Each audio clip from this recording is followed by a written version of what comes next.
bienvenidas a la tertulia Uciencia en formato virtual, enmarcada en el plan anual de UMA Divulga. A través de estos encuentros podemos conocer los resultados de investigación y acercarnos un poquito más a los entresijos de la labor que llevan a cabo los investigadores e investigadoras de la UMA. Esta tarde contaremos con el doctor David Rodríguez, que compartirá con nosotros la conferencia titulada España, democracia plena o democracia aparente. Os recordamos que la tertulia va a ser grabada, como siempre, y que luego se subirá y estará disponible en el canal de YouTube de Uciencia.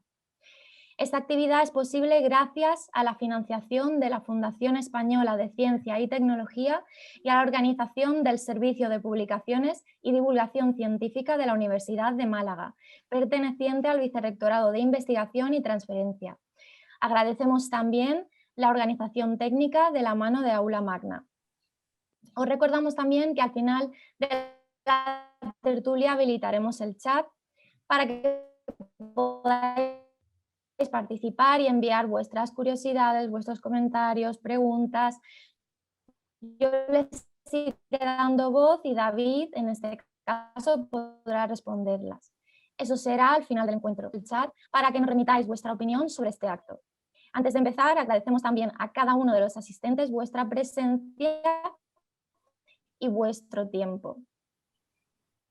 Rodríguez, que ha desarrollado su actividad investigadora en prestigiosas instituciones nacionales e internacionales como el Consejo Superior de Investigaciones Científicas. Su investigación se centra en la evaluación de la sostenibilidad de las políticas públicas de conservación de la naturaleza, un campo interdisciplinar que incluye aportaciones de la biología, las ciencias ambientales, la geografía, la sociología o el derecho. Actualmente desarrolla su actividad en el Centro Temático Europeo de la Universidad de Málaga. Ha publicado como investigador más de 30 artículos en revistas internacionales, 6 monografías y 4 capítulos de libro. Además, también posee una faceta literaria, donde ha publicado poemarios, libros de relatos, ensayos e incluso obras teatrales. Como veis, David posee una formación y una experiencia transversal donde confluyen diversas disciplinas, ya que desde su ámbito de estudio se ha mantenido próximo a la geografía, la sociología o el derecho. Desde este enfoque interdisciplinar va a abordar la tertulia. Y ahora sí, cuando quieras, David, pues puedes comenzar. Pues muchísimas gracias, Cristina. Buenas tardes a todos, bienvenidos. Antes de comenzar, me gustaría agradecer a Cristina y al resto del Servicio de Publicaciones y Divulgación Científica de la UMA la oportunidad que me brindan de estar aquí hoy con todos vosotros y el extraordinario trabajo que hacen, no solo organizando esta sesión, sino el conjunto de actividades de tertulia Uciencia, que creo que es un formato muy útil y muy necesario para sacar el conocimiento y el pensamiento de los muros de la universidad y fomentar el debate y el pensamiento crítico en la sociedad en general. Hoy os voy a hablar de un tema, no sé si compartir la pantalla ya, sí, ¿no? Voy a empezar a... vale, aquí estamos.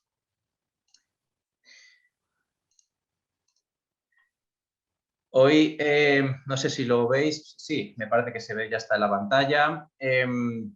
Democracia, hoy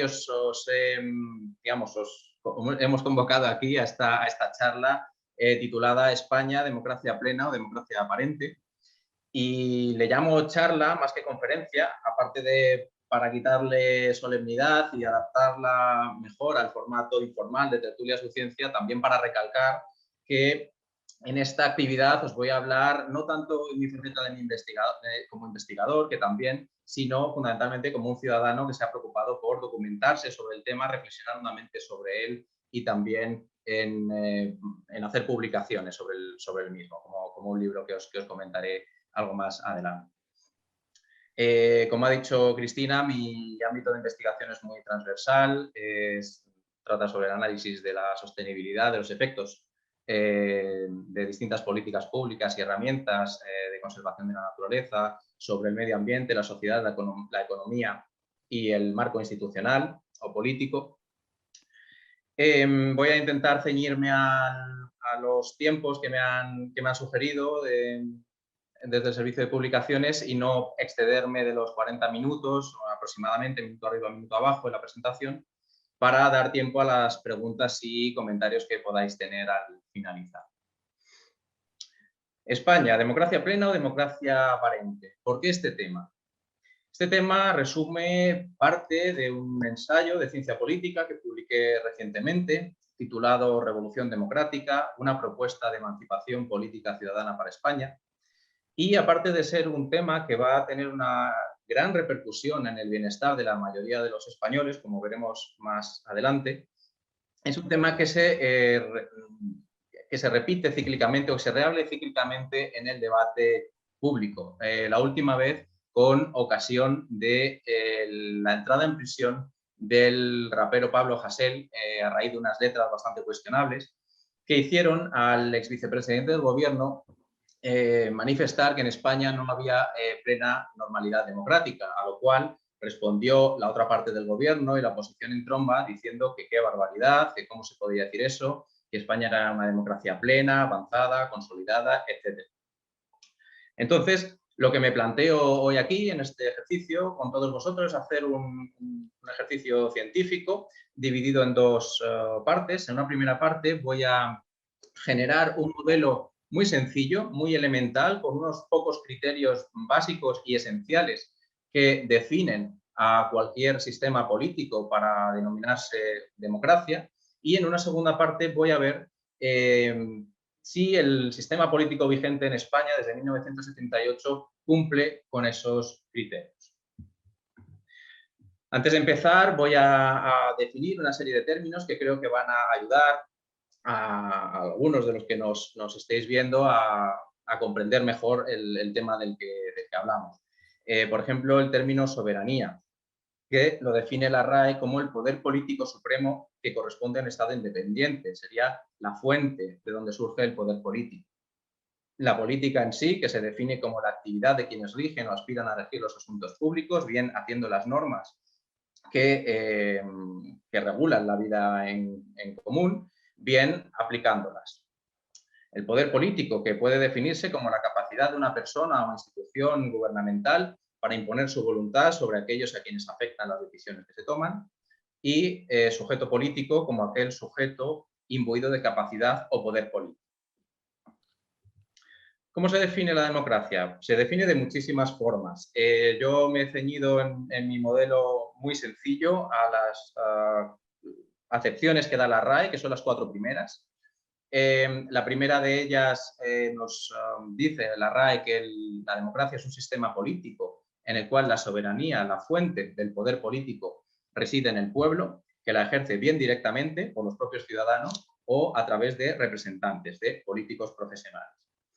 La segunda acepción nos habla de un país cuya forma de gobierno es una democracia, que es precisamente el tipo de ejercicio que pretendo hacer hoy con vosotros aquí, para España. La tercera nos habla de una forma de sociedad que reconoce y respeta como valores esenciales la libertad y la igualdad de todos los ciudadanos ante la ley. Y he olvidado mencionar que el énfasis en estas definiciones lo he puesto yo, tanto la negrita como el subrayado, para ir ya entresacando ciertos criterios que me van a servir para construir mi modelo muy sencillo, como digo, muy elemental de democracia. Y la cuarta acepción de la RAE es quizá aquella con la que todos estemos más familiarizados, sobre todo los que vivimos en bloques de viviendas y conocemos lo que es la toma de decisiones en una junta de vecinos, que sería la participación de todos los miembros de un grupo o de una asociación en la toma de decisiones. Y he añadido una quinta acepción, estrechísimamente relacionada con la democracia, desde la Revolución Francesa y la Declaración Universal de Derechos del Hombre y del Ciudadano, que la contiene, que creo que cualquier persona que sepa mínimamente de derecho y de ciencia política o sistemas políticos no puede, o sea, es indiscutible, que es la de el requisito de la separación de los distintos poderes del Estado. Hablo del poder ejecutivo, del legislativo y del judicial. Pues bien, entresacando los conceptos clave de estas definiciones, he creado, como os digo, un modelo muy sencillito de democracia que se basa en 3 criterios básicos. El primero, una democracia, para serlo, ha de permitir y fomentar la participación ciudadana en la toma de decisiones colectivas. En una democracia todos los ciudadanos han de ser iguales ante la ley y también se ha de garantizar la separación de los poderes del Estado. Hasta aquí la primera parte del ejercicio de hoy. Ahora vamos a ver qué es lo que ocurre en España según el régimen político vigente desde 1978. Vamos a ver el primero de los criterios, el de participación ciudadana en la toma de decisiones colectivas. Ya hemos visto que la participación ciudadana en la toma de decisiones puede hacerse de dos maneras, directamente por los propios ciudadanos o de forma representativa. La Constitución vigente establece tres mecanismos de democracia directa. El primero de ellos es el Concejo Abierto, mencionado en su artículo 140, el segundo, el referendo, en su artículo 92, y el tercero, la iniciativa legislativa popular, en su artículo 87.3. Vamos a verlos. El primero de estos mecanismos de democracia directa es el de Concejo Abierto, que se aplica exclusivamente al ámbito municipal. Os he traído aquí un pantallazo de la Ley Orgánica 7/1985, reguladora de las bases del régimen local, que es la que en su artículo 29 nos define lo que queremos decir con concejo abierto, en el artículo 29.3. Y dice textualmente: en el régimen de concejo abierto, el gobierno y la administración municipales corresponden a un alcalde y una asamblea vecinal de la que forman parte todos los electores. Es decir, en un régimen de concejo abierto las decisiones se toman de forma asamblearia por la mayoría de todos los vecinos que forman el municipio, que tienen, en este caso, poder político, son sujetos con poder político. Como señalo aquí, la constitución de un municipio que históricamente no tenga este régimen de gobierno debe pasar tres filtros que se muestran en el punto 2 del artículo 29. El primero de estos filtros es que se requiere la mayoría de los vecinos, la petición de la mayoría de los vecinos del municipio, lo cual es bastante probable que ocurra, ya que a priori la gente sería favorable a participar más en las decisiones que le pueden afectar. Pero es que luego se requiere también decisión favorable por mayoría de 2/3 de los miembros del ayuntamiento de ese municipio. Y esto quiere decir que aquellos sujetos que monopolizan el poder político lo cedan voluntariamente y lo distribuyan equitativamente entre todos los ciudadanos de ese municipio, lo cual no parece muy factible. Y además por una mayoría abrumadora, amplísima, de 2/3, que recuerdo aquí a modo de contraste, que es mayor que la que se requiere incluso para reformar la propia Constitución. Pues bien, incluso en el raro supuesto de que ese filtro se superase, todavía quedaría un tercer filtro, que es el de la aprobación de la propia comunidad autónoma donde se ubica ese ayuntamiento. Seguramente algunos estéis planteando cuántos municipios hay que funcionan de esta manera. Pues hay 104 municipios de los más de 8.100 municipios que hay en España, lo cual arroja un porcentaje ligeramente superior al 1% del total de los municipios en España.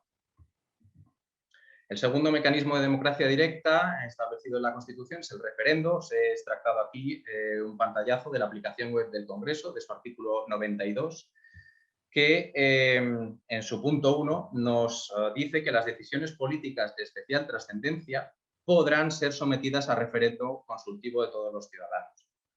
Yo la primera vez que leí esto me quedé sorprendido de que, siendo decisiones políticas de especial trascendencia, se supone que para la vida de los ciudadanos o para el país en su conjunto solo puedan y no deban ser sometidas a referendo de todos los ciudadanos a los que potencialmente afectan esas medidas.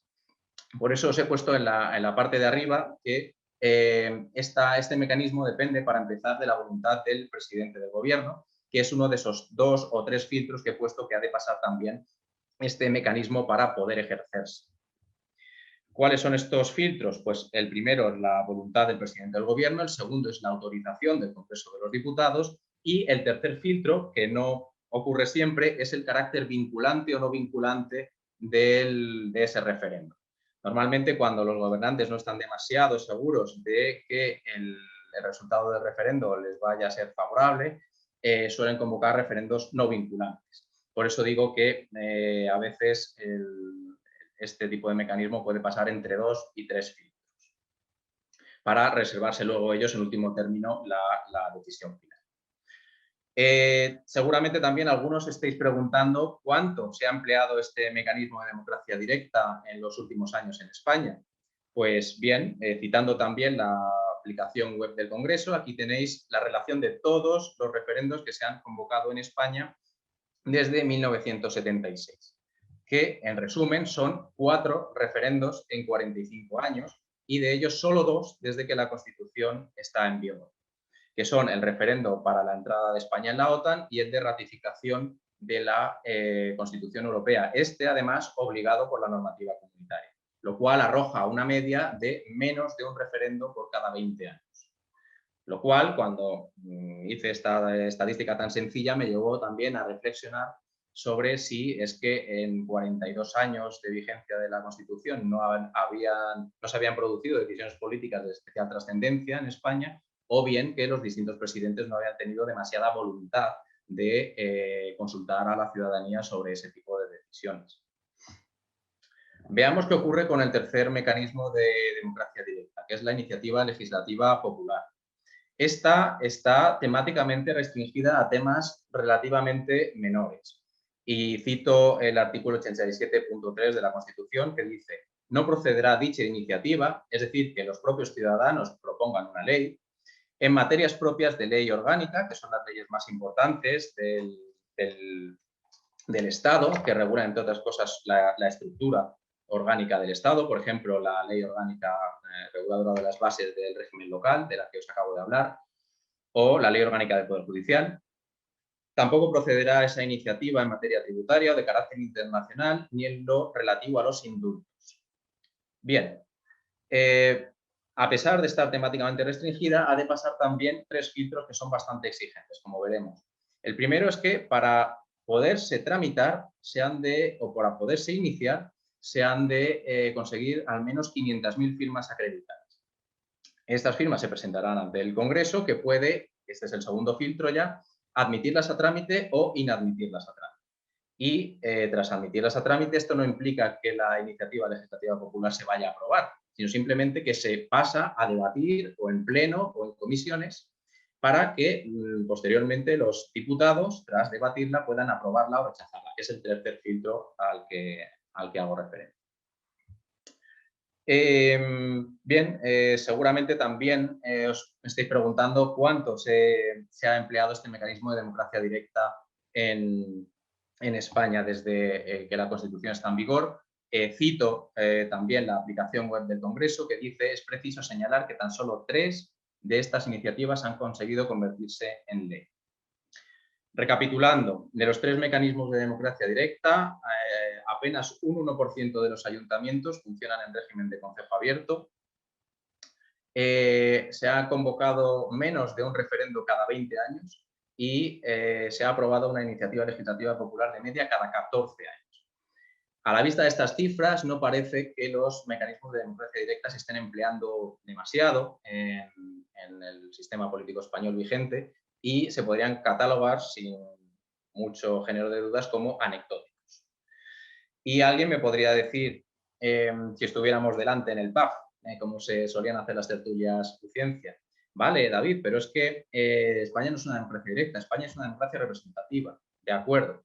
¿Qué implica la democracia representativa? Implica que hay 2 tipos de sujetos políticos. Están los representantes y los representados. Los representantes son políticos profesionales que se encuadran en unas organizaciones burocráticas, que son los partidos políticos, y de otra parte están los representados, que serían los ciudadanos y los electores que han votado por ese representante.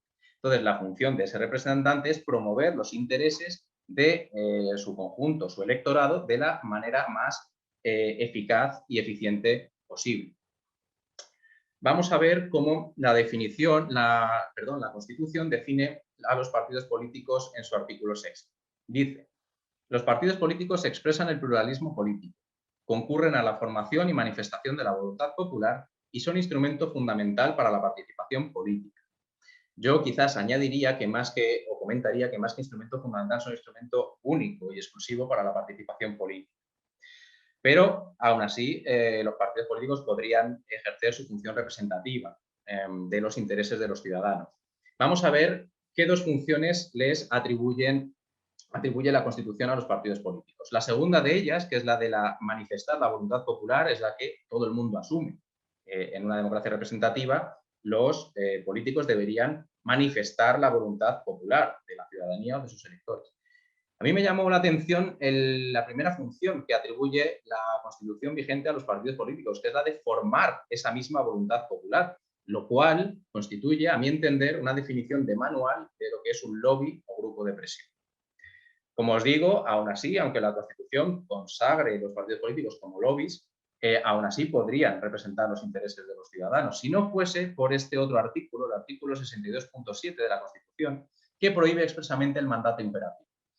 ¿Qué es el mandato imperativo? El mandato imperativo es un vínculo estrecho, sólido, contractual entre los representantes y sus representados. De tal manera que el representante, el político, debe promover fielmente lo pactado con sus representados, de tal manera que si no lo hace así, los representados tendrían la posibilidad de revocar a ese representante y poner a un sustituto en su lugar que lo hiciese, a su entender, mejor, que representase mejor sus intereses. El hecho de que la Constitución prohíba expresamente este vínculo estrecho entre representante y representado deja la representación política al mero arbitrio o a la buena voluntad de los políticos electos. Citando a la propia aplicación web del Congreso, dice: para que la representación política exista, para que funcione, el ciudadano tiene que verse representado o reconocerse en la acción del representante públicamente percibido.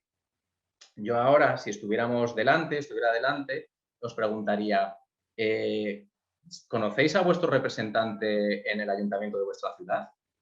¿Quién os representa en vuestro Parlamento autonómico o en el Congreso de los Diputados? Yo no lo sé, yo no conozco quién representa mis inquietudes, mis intereses, a quién puedo hacerle llegar mis iniciativas, no lo sé, no tengo ni idea. Voy un poco más allá. Cuando yo en foros informales pregunto a la gente si se sienten representados por los gobiernos a las distintas escalas administrativas de su ayuntamiento, de su comunidad autónoma o del gobierno de la nación, muy poca gente me dice que se ve representados, que ve representados sus intereses en esos gobiernos a distintas escalas.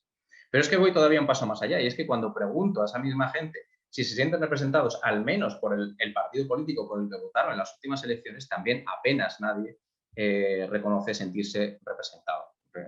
De tal manera que se puede decir, quizá sea exagerado decir que no hay representación política en España, pero sí que se puede decir, creo que con bastante confianza, que la representación política es cuando menos disfuncional en España. Y esto genera una enorme desafección de una gran parte de la población respecto de la política y de las instituciones, que además se agrava en periodos de mayorías absolutas cuando el gobierno de turno no consensúa, no dialoga siquiera con los distintos partidos de las cámaras para tomar decisiones y las toma en solitario. De tal manera que a la vista de estos hechos, de mecanismos de democracia directa meramente anecdóticos y representación política cuando menos disfuncional, creo que no se puede decir que este primer criterio democrático de la participación ciudadana en la toma de decisiones colectivas se cumpla actualmente en España.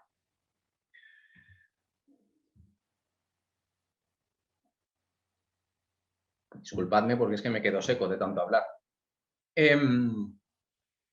A ver si se recuperan las tertulias presenciales y por lo menos podemos interactuar un poco y nos dejan a los ponentes respirar. Bien, ¿qué ocurre con el segundo criterio democrático, que es el de igualdad de todos los ciudadanos ante la ley? La Constitución española consagra 3 tipos de ciudadanos en función de su relación con la ley. El primero de ellos es el rey. Y el rey no es que tenga una relación de privilegio con respecto a la ley, es que es inmune a la ley, está por encima de la ley. Es decir, las leyes no le afectan. Como dice el artículo 56.3, la persona del rey es inviolable y no está sujeta a responsabilidad. Esto significa que el rey, mientras sea jefe del Estado, al rey no se le pueden imputar delitos ni relacionados con el ejercicio de su cargo, ni tampoco relacionados con su actividad privada, lo cual podría dar lugar incluso, como reconoce los letrados del Congreso en la aplicación web del Congreso, a la figura del rey violador o del rey asesino, que podría darse en función de esta inviolabilidad que otorga la Constitución al jefe del Estado. Y que incluso en el supuesto, improbable obviamente, de que el jefe del Estado cometiese esos gravísimos delitos, no se le podrían imputar en su calidad de jefe del Estado. Por debajo del rey está un conjunto de aproximadamente 250.000 españoles que tienen una relación privilegiada con la ley, que son los aforados. ¿Y en qué consiste esta relación privilegiada? En que no son juzgados por tribunales ordinarios, sino que son juzgados por tribunales especiales. ¿Y qué tienen de especial estos tribunales? Que los han elegido, que los miembros de esos tribunales los han elegido los partidos políticos. ¿Quiénes son aforados en España? Los propios políticos, en un aparente conflicto de intereses con los jueces que los van a juzgar. Lo son también los jueces, los fiscales, los miembros de la Casa Real distintos del rey y también los miembros de las fuerzas y cuerpos de seguridad del Estado, según establecen los artículos 71 y 102 de la Constitución y la Ley Orgánica del Poder Judicial para los jueces y los fiscales. Y luego ya en el escalón más bajo estamos el resto de los ciudadanos que seremos juzgados por tribunales ordinarios despolitizados en el caso de cometer un delito. Os he traído aquí dos artículos interesantes, uno que habla acerca de los aforados y el segundo de ellos acerca de la inviolabilidad del rey. Sobre este me gustaría comentar que todos los casos de presuntas irregularidades que habría cometido Juan Carlos I se refieren en exclusiva al periodo posterior a su abdicación, es decir, a partir de 2014. Todos aquellos que hubiera podido cometer durante su cargo como jefe del Estado quedan impunes en base a cómo está redactada la Constitución. De tal manera que en base también a esta evidencia podemos decir, creo que con bastante contundencia, que este segundo criterio democrático de igualdad de todos los ciudadanos ante la ley tampoco se cumple en España actualmente. ¿Qué ocurre con el tercero? Que es el criterio de separación de los poderes del Estado. En una democracia deben existir, para que sea tal, deben existir tres poderes. El poder legislativo, cuya función es elaborar las normas que rigen la vida en común. El poder ejecutivo, cuya función es aplicar esas normas de la manera más eficiente posible y velar por su cumplimiento. Y el poder judicial, que tiene como función reprimir a aquellos que no cumplen esas normas. Pues en una democracia cada uno de esos tres poderes ha de tener no solo funciones y miembros independientes, sino que además todos ellos han de ser elegidos de una manera independiente, de tal manera que se vigilen y controlen el funcionamiento de los otros, evitando el abuso de poder. ¿Qué ocurre en España? En España tenemos unas elecciones mixtas a poder ejecutivo y poder legislativo que se llaman elecciones a Cortes Generales. Lo mismo ocurre en las elecciones municipales y en las elecciones autonómicas. En cualquiera de estas elecciones lo que estamos eligiendo es un 2 por 1. Estamos eligiendo poder ejecutivo y poder legislativo, porque el poder ejecutivo saldrá de los miembros del poder legislativo que hayan ganado las elecciones, es decir, de las listas más votadas, de los partidos más votados. Pero no acaba aquí la mezcla de los poderes del Estado en España, porque entre el poder ejecutivo y el poder legislativo eligen también a la cúpula del tercer poder, del Poder Judicial. Y me estoy refiriendo en este caso a los miembros del Consejo General del Poder Judicial, del Tribunal Supremo, de los Tribunales Superiores de Justicia de las comunidades autónomas, que por cierto el Tribunal Supremo y los Tribunales Superiores de Justicia son los encargados de juzgar, entre otros, a los políticos que delincan en un evidente conflicto de intereses, ya que son ellos los que los han puesto allí, a esos magistrados. Y luego, aunque en puridad no pertenecen al Poder Judicial, pero tienen funciones análogas, el Tribunal Constitucional, que se encarga de validar o interpretar las normas, las leyes que se hacen en España, y el Tribunal de Cuentas, que es el organismo encargado del control de los presupuestos públicos, de cómo se gestionan, de que se gestione adecuadamente las finanzas públicas.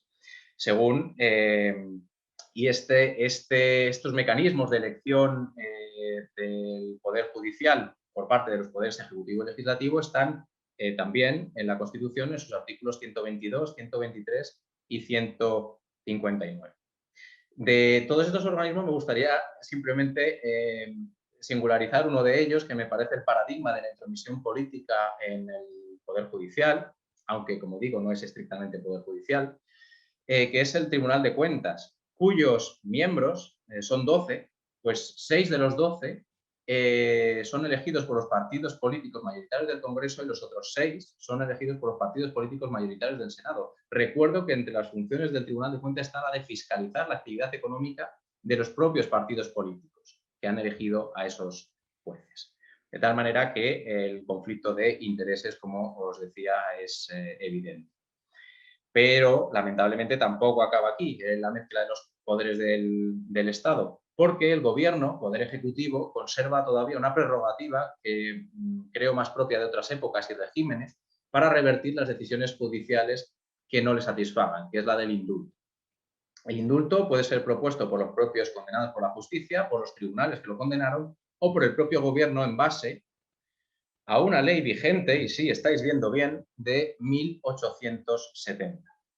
Yo cuando vi esto me planteé si la sociedad española de 2021 tiene algo que ver con la de 1870, cuando, simplemente por contextualizarlo, Cuba, Puerto Rico y Filipinas eran parte de España y todavía no se había abolido la esclavitud.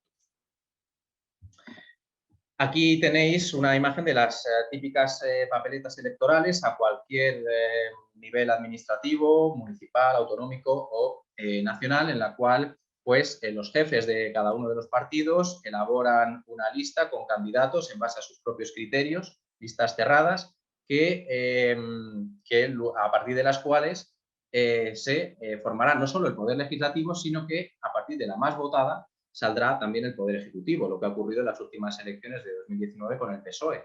Fue la lista más votada al Congreso de los Diputados y a partir de ahí surgió el gobierno, que es a la vez Poder Legislativo, son diputados y también son miembros del gobierno, Poder Ejecutivo.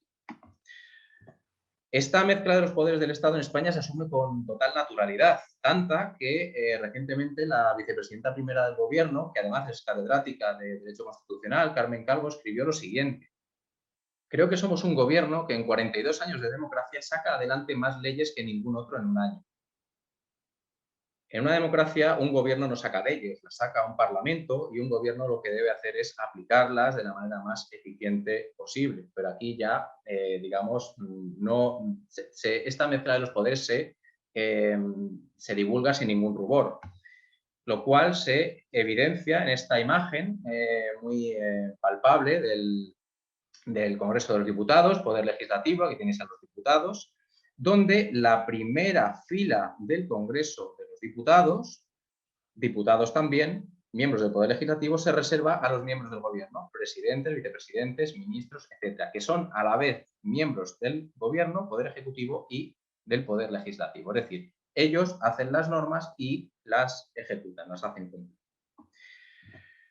Pero, como digo, no es solo eso. Aquí tenéis una noticia también reciente sobre el mercadeo, porque no sé cómo llamarlo, de otra manera menos, porque creo que es lo que es realmente, entre los partidos políticos mayoritarios, fundamentalmente PP y PSOE, para elegir a la cúpula del tercer poder, del Poder Judicial. En este caso, a los miembros del Consejo General del Poder Judicial, que, recuerdo, llevan con más de 2 años con su mandato caducado, porque estos dos líderes de los principales partidos no son capaces de ponerse de acuerdo.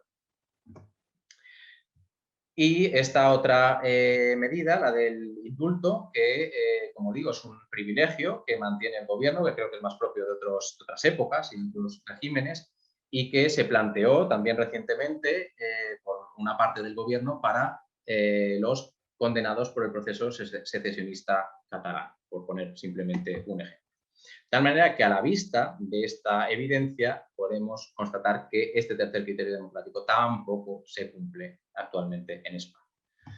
En resumen, ¿qué ocurre actualmente en España? Pues que el actual régimen político de 1978 no es democrático. ¿Por qué?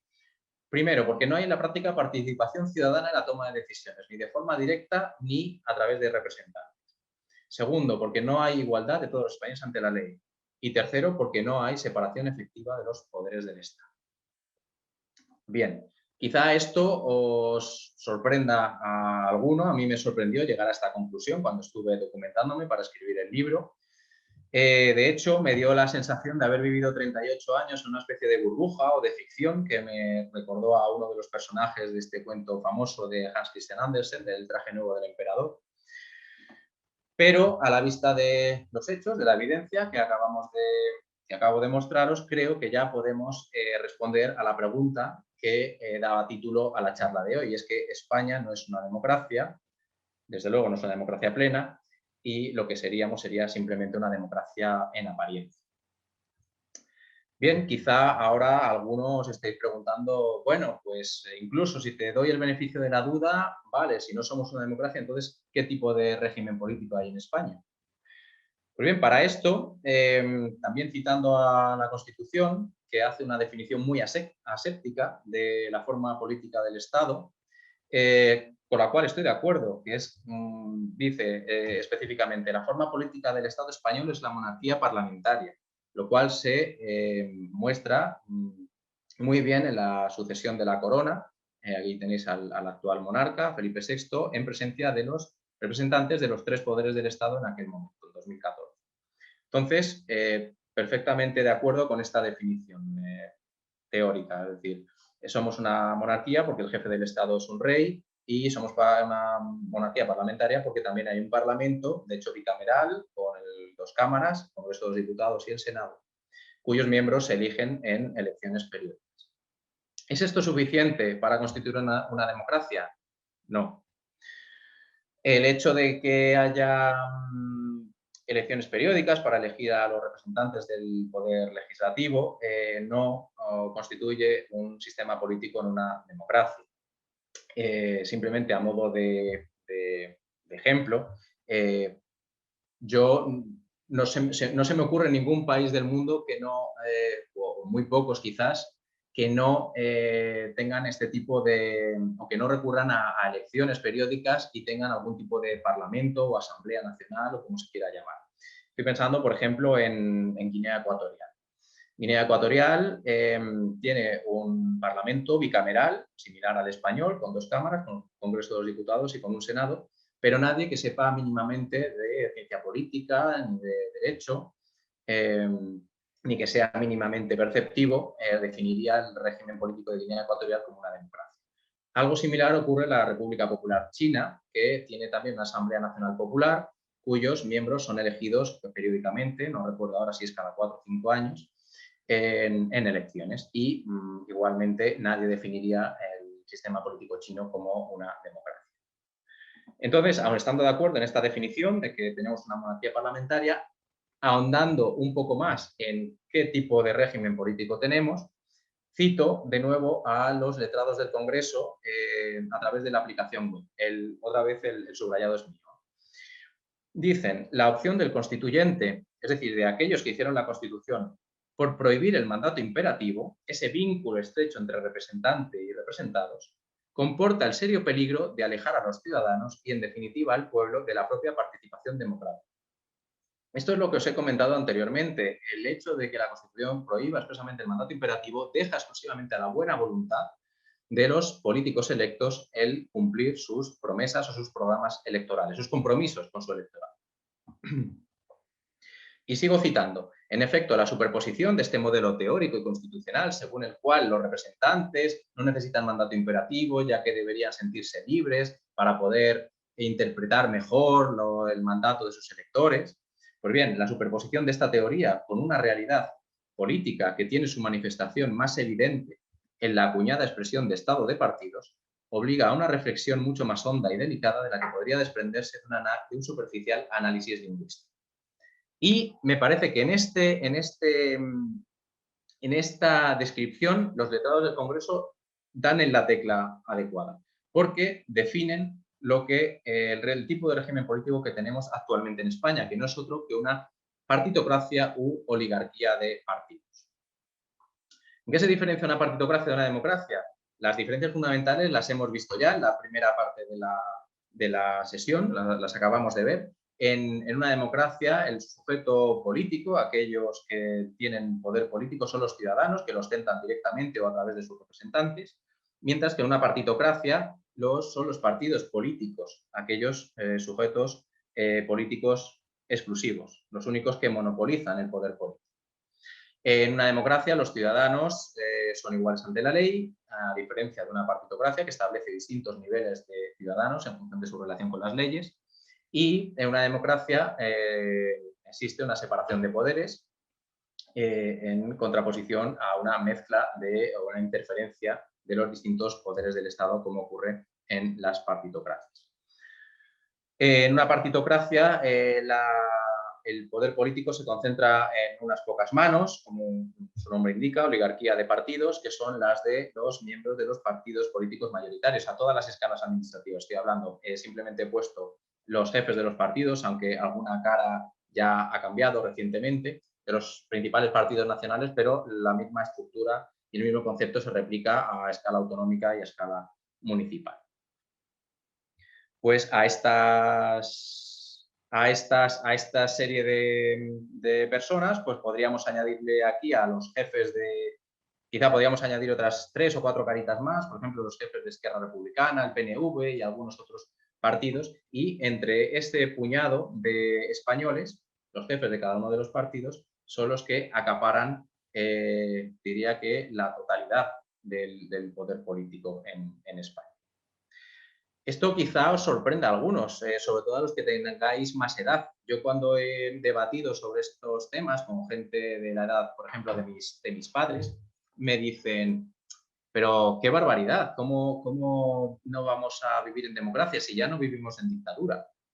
Claro, el tema es que no todo lo que no es dictadura es democracia. Es decir, en España no hemos dado este salto de que las decisiones políticas colectivas o que las decisiones políticas que afectan a la ciudadanía pasen a tomarse por una única persona a que pasemos a tomarlas entre todos, bien de forma directa o a través de nuestros representantes.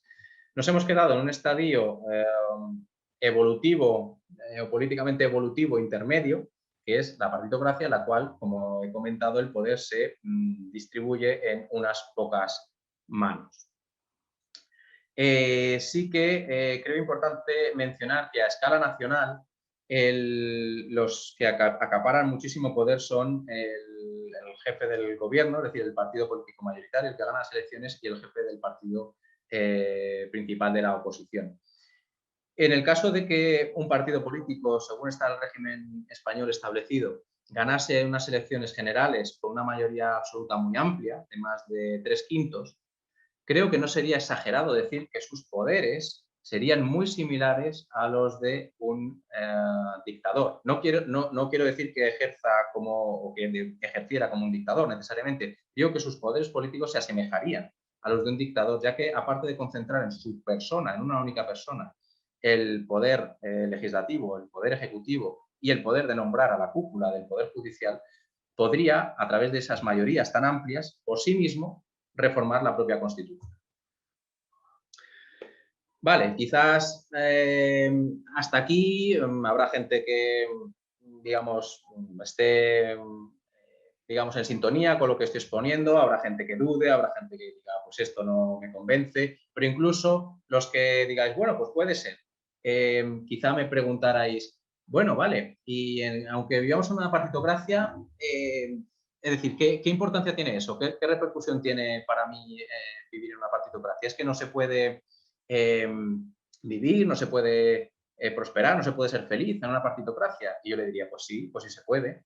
También se puede vivir y ser feliz e incluso progresar en una autocracia. Pero vamos a ver cómo el hecho de que en una partitocracia el interés general, el interés del conjunto de los ciudadanos, quede relegado al último lugar en la toma de decisiones, va a tener unas consecuencias muy negativas para el bienestar de la mayoría de los ciudadanos.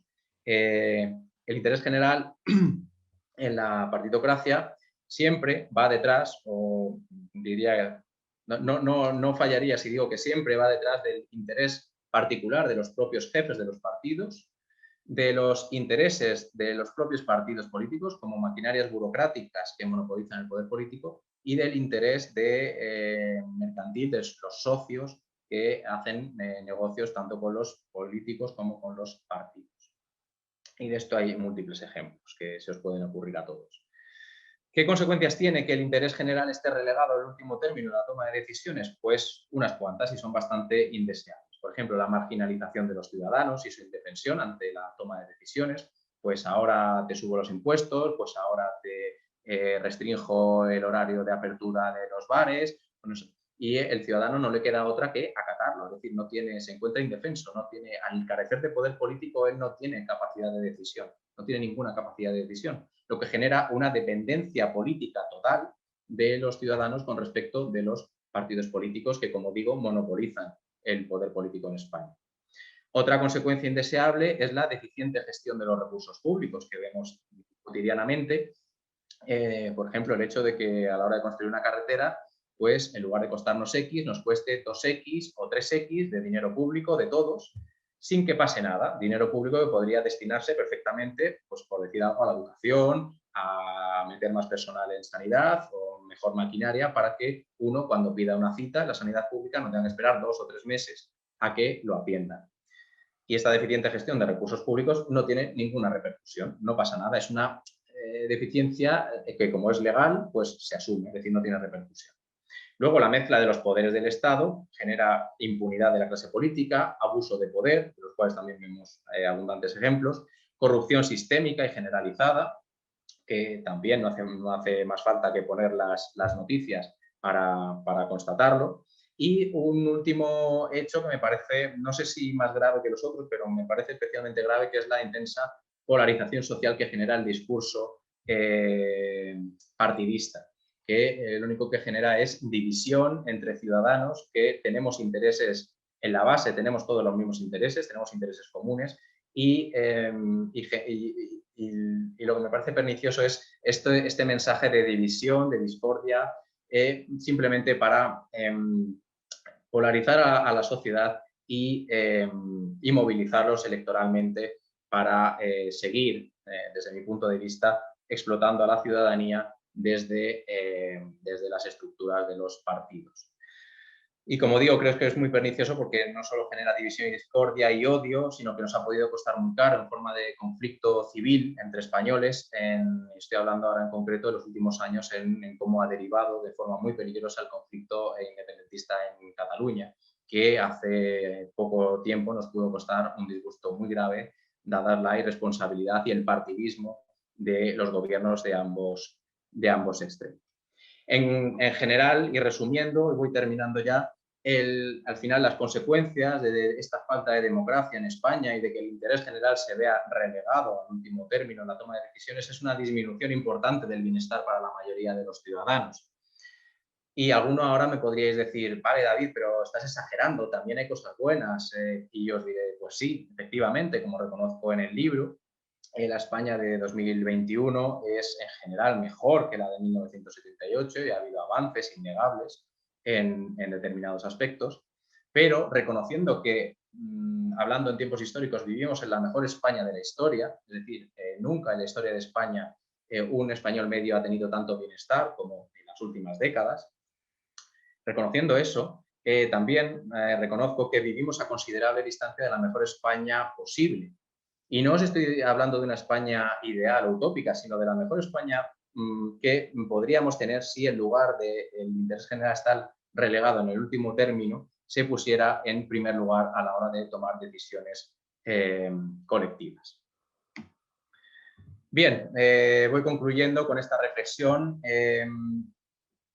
Para conocer la realidad no hace falta ser físico nuclear muchas veces, ni catedrático, solo hace falta saber observar y hacerse las preguntas oportunas, de tal manera que nos permitan avanzar en el conocimiento y desmontar la propaganda cotidiana con la que nos bombardean, como por ejemplo esta frase del presidente del gobierno. Para saber más podría recomendar algunos libros muy interesantes, pero si os tuviera que recomendar alguno, para que salieseis de dudas, sería muy recomendable que leyeseis la propia Constitución, La Constitución es la base de la partitocracia en España, es la que consagra el sistema político partitocrático, es la que restringe hasta hacer casi imposible la participación ciudadana en la toma de decisiones, es la que consagra la desigualdad de los españoles ante la ley y es la que impide una separación efectiva de los poderes del Estado. Aún así, tampoco quiero que me malinterpretéis, yo no quiero demonizar la Constitución, yo también reconozco en el libro que la Constitución se hizo en un tiempo histórico muy delicado y que posiblemente fuese el mejor texto legal que pudo llegarse en aquella delicada coyuntura histórica. Pero dicho esto, también reconozco que no es ni mucho menos la Constitución ideal, perfecta, sacrosanta e inmutable que nos quieren hacer creer. Y por último, simplemente os menciono el libro del que os he hablado en distintos puntos de mi charla, Revolución Democrática, una propuesta de emancipación política ciudadana para España, en el cual analizo el tipo de régimen político que hay en España, las causas de la partitocracia en España, sus consecuencias, y hago dos propuestas para transformar la partitocracia bien en una democracia representativa, más a corto plazo, corto-medio plazo, bien en una democracia directa ya más a medio largo plazo, en la cual todos los ciudadanos pudiésemos participar, tomar parte en las decisiones que nos afectan. Y eso es todo. Muchísimas gracias por vuestra atención. Creo que me he ceñido bastante bien al tiempo, quizá me he pasado algún minutillo, pero espero que tengamos todavía tiempo para algunas preguntas o comentarios. Muchas gracias. Bueno, muchísimas gracias, David, por habernos acompañado esta tarde y habernos invitado a reflexionar. Como tenéis el chat ya disponible, vamos a dar paso al tiempo de preguntas para que podáis escribir a través del chat y participar en el debate, plantear vuestros comentarios, cuestiones. Yo iré leyendo en voz alta las intervenciones para darle paso a David. Os recuerdo también que tenéis la encuesta disponible en el chat, que podéis hacer clic en el enlace y muy brevemente responderla. Y bueno, los resultados nos resultarían de gran ayuda para mejorar la organización de estos encuentros. Así que bueno, ahora os animamos a participar. Bueno, David, por aquí ya hay una intervención. Miguel te da las gracias en primer lugar y te pregunta, ¿qué propondrías para mejorar la calidad de la democracia? Muchas gracias, Miguel. Pues a corto plazo, personalmente me parece fundamental la independencia del Poder Judicial. Si tuviéramos que hacer algo, y además creo que es algo que está a mano, que es algo que puede hacerse sin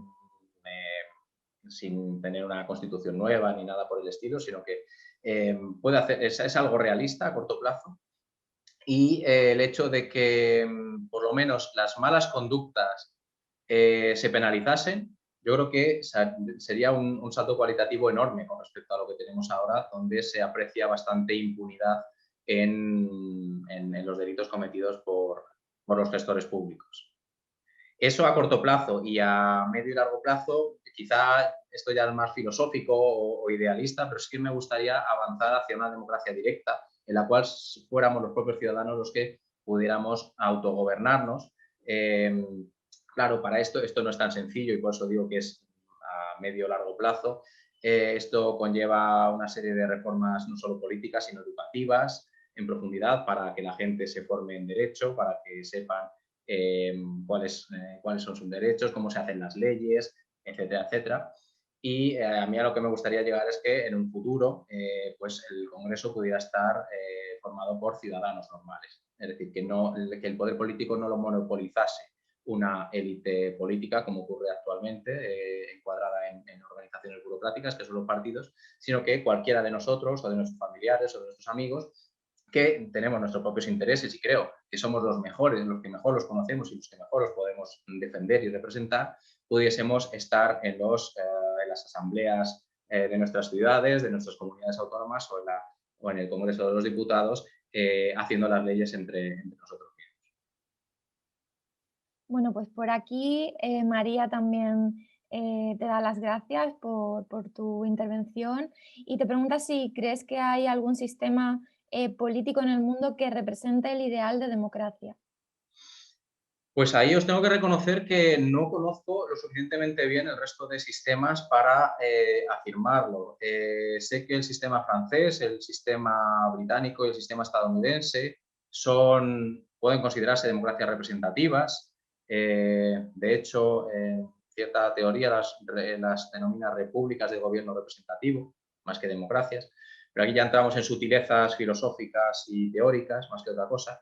Yo que quizá, y sin conocer, ya os digo que reconociendo que no conozco en profundidad el sistema político de otros países, quizá Suiza, que era con no sé si os habéis fijado, la noticia con la que terminaba la presentación, me parece quizá un ejemplo a seguir, o por lo menos un buen modelo, ya que allí se plantean o se convocan referendos regularmente para preguntar a la ciudadanía sobre múltiples cosas. Por ejemplo, en esa noticia que os extractaba, se les había preguntado recientemente sobre la subida del salario mínimo. Imaginaos que a nosotros en España nos preguntaran, ¿queréis que se suba el salario mínimo? ¿A cuánto debería subirse el salario mínimo? Parece impensable, parece irreal en nuestro contexto, pero hay países en los que se hace. Y al mismo tiempo también se les había preguntado sobre la conveniencia de comprar 22 aviones de combate o de no comprarlos y dedicar ese dinero a otras cosas. Entonces, ya os digo que con el limitado conocimiento que tengo de los sistemas políticos de otros países, quizá el de Suiza me parece muy interesante a explorar. Pues por aquí también Begoña y Miguel te dan las gracias y Alejandro también te felicita por tu exposición y te pregunta si con el sistema imperante en España podríamos considerar a las votaciones como un acto de ratificación de listas. Personalmente creo que sí, y que el cambio del sistema político no puede venir desde dentro del sistema, es decir, generando un nuevo partido. Lo hemos visto recientemente en la crisis anterior, la irrupción de Podemos y de Ciudadanos, y más recientemente la de Vox, generó una enorme ilusión y una enorme expectación sobre si el poder político podría distribuirse más equitativamente entre la sociedad y si los ciudadanos al final podríamos tener más voz o tener algo de voz, diría yo, en los asuntos que nos afectan. Pero hemos visto cómo es mucho más fácil que el sistema te cambie a ti que tú cambies al sistema. Es decir, yo creo que es irreal e imposible que con la cantidad de privilegios que tienen los políticos electos, una vez que se eligen, ellos vayan a renunciar motu propio a esos privilegios para hacer lo que decía la Ley Orgánica de Régimen de Base de los ayuntamientos, de la que os he hablado anteriormente, sobre el Consejo Abierto, de devolver el poder político o de ceder el poder político a los ciudadanos. Eso me parece impensable y, por otra parte, sería irreal pensar que eso va a suceder porque tendría que ocurrir que un partido nuevo, de una amplísima base ciudadana transversal, ganase las elecciones con una mayoría absolutísima, que es la que os digo, que de un mínimo de 3/5 en Congreso y en Senado para poder reformar la Constitución. O sea que son planteamientos que dices, teóricamente sí, se podría hacer, sí, claro, pero también podríamos, no lo sé, vivir en Saturno y medir 5 metros de altura en lugar de unos 75. Entonces, no, teóricamente se puede plantear muchas cosas, pero no parecen demasiado factibles. Por eso creo que sí, que votar es al fin y al cabo, incluso votar en blanco es legitimar esas reglas del juego que creo que son injustas y que nos perjudican a todos los ciudadanos. Bueno, no a todos, nos perjudican a los que no formamos parte de la élite política que monopoliza el poder político. Bueno, pues hay por aquí varias intervenciones. Adrián te pregunta si crees que algún partido puede cambiar la partidocracia y si votar sirve para algo actualmente, pregunta él también. Gracias, Adrián. No, ya más o menos con la respuesta anterior creo que ya lo he respondido. No creo, ya os digo que esto es un debate que ahora mismo de hecho está muy en boga entre distintas asociaciones de distinto signo. ¿Qué hacemos? ¿Entramos como partido, como agrupación de electores? ¿No entramos desde fuera? Es decir, yo lo tengo bastante claro. Además, he llegado a ese convencimiento documentándome y leyendo la Constitución, leyendo libros, etcétera, a partir de los que he escrito el libro que os he mostrado. Y yo he llegado a ese convencimiento. Es decir, tampoco digo que yo tenga la razón absoluta, es al convencimiento al que he llegado yo después de documentarme y de pensar mucho sobre el tema. Entonces, no, un partido nuevo, pensad que Podemos en sus mejores tiempos, digo Podemos porque es el que más diputados ha sacado, en algún momento llegó a tener 72 o 79. Claro, no llegó a tener mayoría y, digamos, en el mejor de los escenarios tendrías unos resultados parecidos a eso. Con esos resultados los partidos tradicionales del régimen no, digamos, no te lo van a poner fácil, no te van a dejar hacer transformaciones de calado. Y eso incluso manteniendo que esos 79 diputados se mantuviesen íntegros en sus convicciones de que el sistema debería cambiar y de que deberían llevar la voz de los ciudadanos a las instituciones y devolvérsela a posteriori mediante una reforma legal. De tal manera que no veo que haya ningún partido que vaya o que pueda cambiar el sistema y, en fin, tampoco tengo todas las soluciones, pero desde luego esa, desde mi punto de vista, no es una solución. Pues Francisco Albajara también te comenta por aquí, en relación al estado actual de la democracia, ¿qué consecuencias, desde el punto de vista del lastre para el desarrollo de España, consideras, en tu opinión, que tienen fenómenos como las cloacas del Estado, la herencia del franquismo, la no condena clara del pasado de dictadura? Bueno, yo lo que creo, ya os digo, yo en general intento hacer un análisis bastante desideologizado. Es decir, yo aquí no entro de si la izquierda es mejor que la derecha o la derecha mejor que la izquierda, porque de hecho creo que al final son debates interesados de las élites políticas para dividirnos a los ciudadanos y enfrentarnos entre nosotros, cuando realmente los que tenemos intereses comunes somos nosotros mismos y que son muy distintos de los que tienen ellos. Creo que efectivamente la Constitución que tenemos, no voy a decir que sea franquista porque no sería verdad, igual que no voy a decir que vivimos en una dictadura porque no lo es, pero sí que es una herencia muy clara del régimen anterior y eso se nota pues, en esas restricciones de las que os he hablado en la charla, en esa mezcla de los poderes del Estado, que era un sello distintivo del régimen anterior, una corrupción sistémica, es decir, las cosas no cambian de un día para otro totalmente simplemente por hacer una nueva constitución. Se lleva también trabajando y la mentalidad de los españoles, la cultura, lleva siendo la misma. Creo que es muy mala para el conjunto de los ciudadanos porque es una mentalidad y una cultura explotadora de una minoría que logra alcanzar el poder y desde ese momento se dedica a explotar al resto. Y eso no es nuevo, es decir, eso es una constante en la historia de España. Entonces, sí, creo que es una herencia del régimen anterior y ya os digo, de todas maneras, tampoco ya se debe, creo que eso ya a las alturas en las que estamos, no creo que ya eso no es una excusa, es decir, echar la culpa al régimen que había aquí hace 45 años, creo que es demasiado fácil, creo que es una salida fácil y yo más pienso que no hemos sido capaces unos y otros, los ciudadanos seguramente por falta de conciencia política y obviamente las élites porque han tejido una urdimbre que les beneficia muchísimo, una urdimbre legal que les beneficia muchísimo, pues no hemos sido capaces de generar un sistema democrático y un sistema que beneficia a la mayoría. Bueno, pues para no extendernos mucho más, vamos a ver algunas preguntas más. Pablo de la Torre, por ejemplo, te pregunta, ¿qué opinas de la abstención activa como forma de no puedo leerlo, no me Deslegitimar. sale. Ay, Es muchas una palabra gracias. complicada. Sí. Muchas gracias.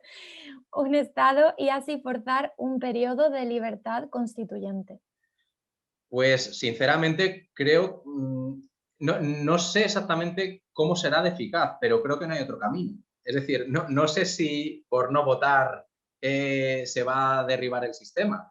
Derribar en el buen sentido, me refiero. Yo nunca, en ningún caso, abogo por una revolución traumática. O sea, no, es decir, para estar peor que estamos, me quedo como estoy. Es decir, no quiero nada que lleve a un retroceso o a una pérdida del bienestar.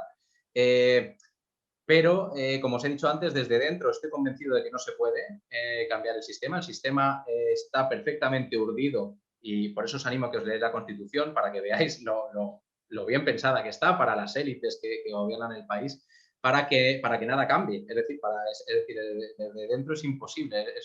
Es mucho más fácil, como decía antes, que el sistema te cambie a ti que tú cambies al sistema. Entonces, ya os digo que no sé qué tipo de eficacia o a qué plazo podría tener la abstención activa, pero desde luego yo no veo otro camino para... quizá habría que combinarla con otras medidas, no solo simplemente dejar de ir a votar, sino a lo mejor con otras medidas de presión de algún tipo, pero ya os digo que tampoco tengo todas las respuestas. Si las tuviera sería Dios o seguramente a lo mejor ya el régimen español no sería el que es. Entonces, son complicadas. Es un tema que, como podéis ver todos, es un tema complicado, pero sí, efectivamente, creo que por ahí van los tiros. Que por lo menos, si estamos jugando en un sistema en el que siempre perdemos, pues yo creo que por lo menos lo inteligente es decir, bueno, pues ya no juego más. Es decir, seguir jugando vosotros si queréis, pero a mí no me sigáis engañando. Es decir, porque me estáis engañando al fin y al cabo y os estáis aprovechando de mí. Entonces, encima no me hagáis perder una mañana para ir a votaros, cuando luego os vais a olvidar totalmente de mí durante los 4 años siguientes. Ese es mi punto de vista. Bueno, hay tres cuestiones que creo que van un poco en la misma dirección. Manuel te pregunta qué acción o acciones concretas podríamos hacer los ciudadanos para cambiar esta situación actual. Marce Merino pregunta también si es posible intervenir. Y David pregunta qué papel podríamos desempeñar para propugnar una alternativa democrática a la partitocracia y si crees que hay cierta pasividad entre los jóvenes. Vale, yo creo que están muy entrelazadas las tres, entonces voy a intentar con esto responderlas a todas.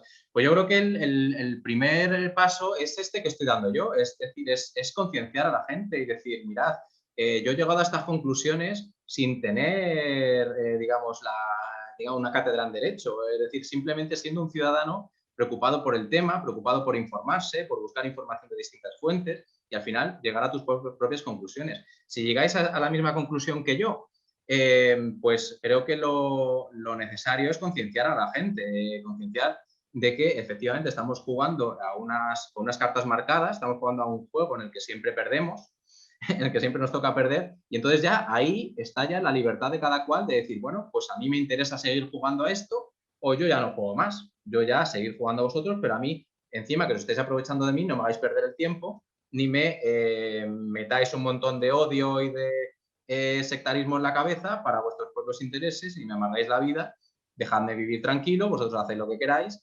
y ya está. ¿Y qué acciones aparte de esa? Pues divulgar, concienciar, ¿qué más? Intentar presionar de alguna manera. Las manifestaciones yo es que tampoco creo mucho en ellas, entonces creo que al final son un desgaste muy grande para quien las organiza, lleva muchísimo trabajo organizarlas y luego también, punto uno, no se les tiene en cuenta, no se tienen en cuenta y punto dos, son muy fácilmente reventables. Es decir, que es muy fácil acusarte en una manifestación que se metan 4 exaltados de forma natural o que se infiltren 4 personajes y te revienten la manifestación. Entonces, ahí es donde sí que me gustaría, a lo mejor en el futuro, si alguno estáis interesado en estos temas, yo también lo estoy, pues contrastar opiniones y ver hacia dónde se podría caminar de una forma lógica, pacífica, para concienciar a la gente y moverla hacia el cambio. Uh-huh. Y respecto de los jóvenes, pues sí, que para qué nos vamos a engañar, sí. Creo que ahora es mucho teléfono móvil, mucho Facebook, Instagram, TikTok, muchas chorradas, hablando en plata, que están muy bien, que no son censurables, que cada uno pasa el tiempo como quiere. Pero obviamente mientras estás haciendo eso no estás en otras cosas, y efectivamente mientras estás en eso, también eso creo que es un juego al que juegan las élites, a distraernos con un montón de, no solo de propaganda, sino de medios de comunicación, fútbol todos los días de la semana, aplicaciones de chorradas múltiples. De esa manera, claro, la gente así no se para a reflexionar, no escribe libros, no habla con otra gente, no organiza este tipo de actividades y así, digamos, todo es más fácil, todo sigue igual. Entonces, en general sí hay excepciones y yo conozco jóvenes muy concienciados y muy implicados, no solo en esta, sino en otras causas, pero si tuviera que generalizar diría que sí, que están un poco, que están muy pasivos y además diría más, que esta partitocracia está afectando especialmente a ese colectivo, está afectando especialmente a los jóvenes, porque si os fijáis, en la crisis anterior, la crisis económica, ¿quiénes pagaron el pato normalmente? En cuanto dijeron, hay que recortar, ¿qué hacemos? Las pensiones no se tocan, las pensiones intocables, y ahí estaban de acuerdo PP y PSOE. ¿Por qué? Porque el grueso de ese electorado son jubilados, o gente que está a punto de jubilarse, o gente de avanzada edad. Eso es lo primero que hicieron, dijeron, las pensiones no se tocan. Pero ¿eso tiene sentido desde el punto de vista del bienestar social? Pensemos que los pensionistas, sin quitar que hay pensionistas que lo pasan mal y que tienen pensiones muy bajas, son gente que ya tiene la vida solucionada, tienen sus pisos pagados, es decir, ya no están trabajando, tienen, por así decirlo, más pasado que futuro. No me malinterpretéis, ¿eh? Simplemente digo que tienen la vida mucho más fácil, la tienen la vida hecha ya que los jóvenes. Los jóvenes no tienen ni casa, no tienen ni trabajo, ni perspectivas de encontrarlo tampoco, es decir, y son la gente que tiene todo el futuro por delante, tiene todo su porvenir. Y ante esa tesitura los partidos lo tuvieron clarísimo. Es decir, vais a pagarla a los jóvenes, digo como colectivo, y a los mayores, a los ancianos no se les toca por un mero interés partidista. En esta crisis lo estamos viendo igual y siempre, si os fijáis en las tasas de paro juvenil, son altísimas, son escandalosas, del orden del 30 al 40% en función de si la situación va mejor o peor. Pero vamos, son unas cifras, yo creo que inaceptables, escandalosas y que desde luego no concuerdan con esa pasividad de los jóvenes. Los jóvenes, desde mi punto de vista, deberían rebelarse en el buen sentido, en un sentido pacífico, pero deberían rebelarse contra esa situación que los está machacando y los está expulsando del país y cuando no los está condenando a la precariedad. Ujú. Bueno, espero que no se nos haya escapado ninguna intervención, como ha habido bastantes y nuestros asistentes se han animado a participar. También os recuerdo, mientras vamos finalizando el encuentro, que tenéis el enlace a la encuesta a través del chat, que podéis rellenar muy brevemente y que nos resultará de gran ayuda. Muchísimas gracias, David, de nuevo por tu intervención, por habernos invitado a pararnos, a reflexionar, a pensar un poco. Y antes de acabar, quiero reiterar los agradecimientos a la Fundación Española de Ciencia y Tecnología, al Vicerrectorado de Investigación y Transferencia, al Servicio de Publicaciones y Divulgación Científica de la Universidad de Málaga y a Aula Magna. Y recordaros que el jueves 13 de mayo, a través de este mismo enlace, habrá una nueva tertulia o ciencia a las 7, titulada Más allá de Samsung, el éxito de la ola Hallyu y el cine coreano, de la mano de Fernando Almeida y Enrique Navarro. Gracias también a todos los asistentes por acompañarnos y nos vemos en la próxima tertulia de UCiencia. Muchísimas gracias, David. Muchas gracias a vosotros, Cristina, y a todos los asistentes.